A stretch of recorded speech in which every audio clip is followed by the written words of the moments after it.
The Scene projects are brought to you by these fine sponsors: Cliff Avenue Upholstery and Restoration, Chevy Girl Advertising and Booking, Sunny Radio, and SiouxFallsPodcast.com. Welcome into a very exciting episode of The Scene. I'm your host, Bubba Starts, and with me today is Joe Etzkorn from Giving Back Bike Repair. Welcome to the show, Joe. Yeah, thanks for having me, Bubba. It's a pleasure.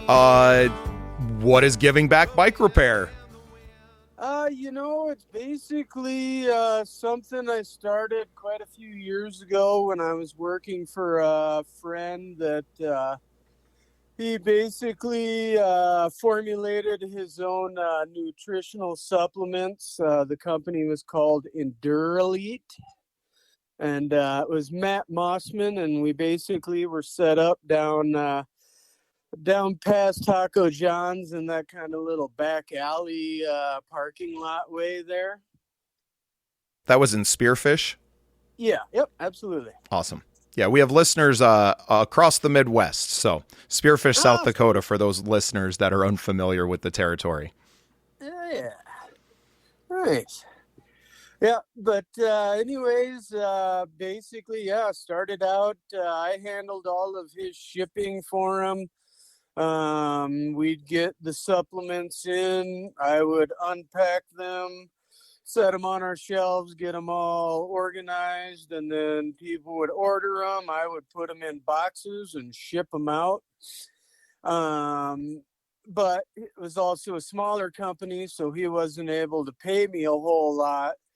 So he gave me space for my bike repair shop in there as well. So basically just took in any repairs that anybody happened to be able to catch me on, and away we go.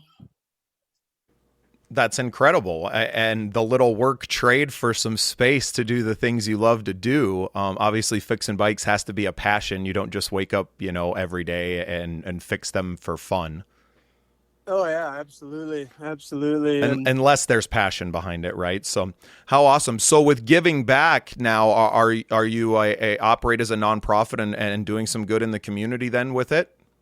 Oh, yeah, absolutely. I basically, people get a hold of me, bring me bikes. I just kind of say, hey, well, cut them the best deal I possibly can, and go from there. I'm assuming a lot of younger clients. It varies. I'm kind of lucky in the aspect that I used to manage two-wheeler dealer here in Spearfish from 2001 to 2009, and then I managed Rushmore Mountain Sports, Rushmore Bikes from 09 to 18. So I've made quite a few friends in the community. So some bike people. Yeah, I get around. For our listeners that are not familiar with Spearfish and the mountain biking community in the Black Hills, I suggest that you check out the Dakota 5.0, and I think that is probably the best encapsulation of everything that the Black Hills, the mountain bike riding community has to offer. Plenty of road biking and stuff you can do too, but I think it's really about the extreme side of the mountain biking that makes the Black Hills the perfect home for that kind of thing, wouldn't you say? Oh, yeah, absolutely. And anymore, the Black Hills have kind of got discovered, if you will. And so when the weather's nice, there's typically a metric ton of cars out on the road. So riding on the asphalt when people are looking at their phones or yelling at their kids or who knows what, I just can't do road bikes anymore. Excuse me. And really, they were already kind of on the way out quite a few years ago. They've got a new setup now called a gravel bike, which is basically a road bike, but it has clearance for fatter tires, like a mountain bike. And then, clearance for mud, stuff like that. because we do have some great gravel roads and, Mickelson Trail, stuff like that. It's great to get lost on. And easy to do. Yeah, yeah. Well, and it's one of those things, too, where if you run into somebody out in the, out there, it's kind of like awkward, It's kind of like, hey, this was my day to be out in the woods. What are you doing here? I wonder if one day in our lifetimes that we don't see certain roads, I mean, even like a Spearfish Canyon or something that is just shut down to automobile traffic, right? That some of these pristine places that we finally get smart and we're like, you know what, we're just no. If you want to experience it, you have to experience it. And if that means that you don't get to drive through the whole thing in a single day, or if that like the human experience is meant to be lived, and I hope that in my lifetime or my kids' lifetime that we start to slow down again and to come back from that and really start to soak it in. Oh yeah, absolutely. Because I feel bad every time I drive it, right? Like I'm not mountain biking through Spearfish Canyon, right? Mm-hmm. But if I was forced to, I wouldn't. I would probably ride down it. Oh yeah.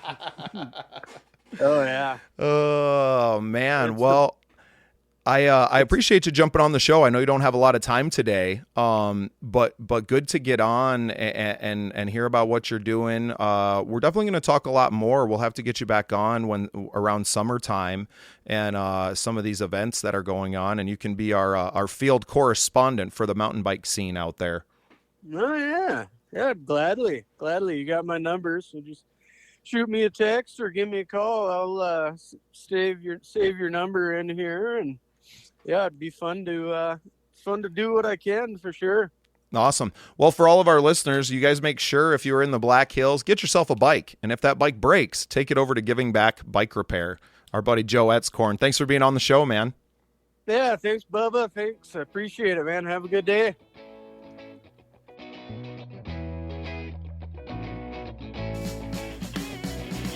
Thanks for listening. Remember to follow The Scene Projects on all your social media channels and get even more content at thesceneprojects.com.